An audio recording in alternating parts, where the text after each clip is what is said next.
ఇంతటి ఘన విజయాన్ని రాష్ట్ర చరిత్రలో ఏ పార్టీకి అందించని విధంగా ఎన్డీఏ కూటమిని ఆశీర్వదించారు. ప్రజలు వాస్తవాల్ని గ్రహించారు. ప్రజలు ఏదైతే మరి పన్నుల బాధతోటి అలాగే దుర్మార్గంతో దౌర్జన్యంతో దోపిడీ పరిపాలనని వ్యతిరేకంగా ఈ రోజు ఈ రాష్ట్రానికి అభివృద్ధి కావాలి, మా బిడ్డలకి భవిష్యత్తు కావాలి, ఈ రాష్ట్రానికి సంక్షేమం కావాలి, మేము బానిస సంఖ్యల నుంచి బయటపడాలి అనే ఒక ఉద్దేశంతో ఈ రోజు ప్రజలందరూ కూడా తెలుగుదేశం ఎన్డీఏ కూటమికి అఖండమైన మెజార్టీ మరి ఇచ్చి 164 సీట్లు ఆశీర్వదించారు. ఈ రోజు చంద్రబాబు నాయుడు గారు మొట్టమొదటి సంతకం ఏదైతే ఈ రాష్ట్ర యువతని 5 సంవత్సరాలుగా ఈ వైసీపీ పరిపాలన మోసం చేసిందో దాని మీద మెగా డిఎస్సి మీద 16,000 ఉద్యోగాలు ఈ యువతకి ఇచ్చేదానికి తొలి సంతకం పెట్టడం, అలాగే భవిష్యత్తులో అధికారంలోకి వస్తే వైసీపీ ఆలోచన ఏంటంటే ల్యాండ్ టైటిలింగ్ యాక్ట్ ను పెట్టి ప్రజలందరి ఆస్తుల్ని కూడా తాకట్టు పెట్టి మళ్లీ అప్పులు తేవాలనే దుర్మార్గపు ఆలోచన ఏదైతే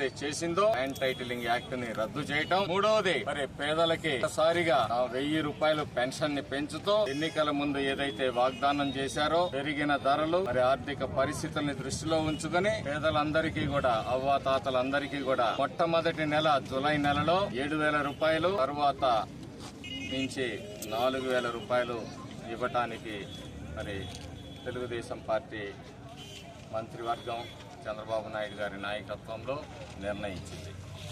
ఆ తర్వాత స్కిల్ డెవలప్మెంట్ కాదు కానీ ఫస్ట్ మహిళలు అనేక వేల మంది పట్టణంలో కనీసం వాళ్ళకి టాయిలెట్ సదుపాయం కూడా 4 సార్లు శాసనసభ్యుడిగా చేసిన ఈ శాసనసభ్యుడు ఆలోచించలేదంటే ఇతనికి ఏ మేర చిత్తశుద్ధి అని చెప్పి నేను ఆలోచిస్తాను. మొదటిగా మహిళల కోసం పట్టణంలో వాళ్ళకి ఏదైతే మరి వాళ్ళ ఆత్మ గౌరవాన్ని కాపాడే విధంగా మరుగుదొడ్లను ఏర్పాటు చేస్తామని చెప్పేసి తెలియజేస్తూ మేము రాబోయే రోజుల్లో ప్రతి వార్డు తిరుగుతాము, సమస్యల్ని తెలుసుకుంటాము. మరి ఇవన్నీ కూడా మా నాయకుడు దృష్టిలోకి తీసుకొని వచ్చి ఆచర్ల పట్టణాన్ని అభివృద్ధి చేసేందుకు అలాగే ఈ పల్నాడు ప్రాంతాన్ని అభివృద్ధి పదంలో నడుస్తాము, ఈ అరాచక శక్తుల నుంచి కాపాడుతాము. అనేక విభాగాల్లో దోపిడీలు ఏవైతే జరిగినాయో వాటన్నిటినీ కూడా మళ్లీ రివ్యూ చేస్తాము, దోషులపై కఠినమైన చర్యలు తీసుకుంటామని చెప్పి సందర్భంగా తెలియజేస్తూ ఈ పల్నాడులో శాంతియుత వాతావరణం ఉండాలి, ఈ పల్నాడు అభివృద్ధిలో ఉండాలనేది తెలుగుదేశం పార్టీ ఆకాంక్ష. ఈ ప్రాంత వాసిగా నేనైతే ఎక్కడా కూడా ఘర్షణ వాతావరణాన్ని కోరుకోవటం లేదు. దడప ఇక్కడ వైసీపీ నాయకులు వెనకటి బుద్ధి మార్చుకోలేకుండా రెచ్చగొట్టే కార్యక్రమాలు చేస్తున్నారు. చేస్తే మాత్రం ఖచ్చితంగా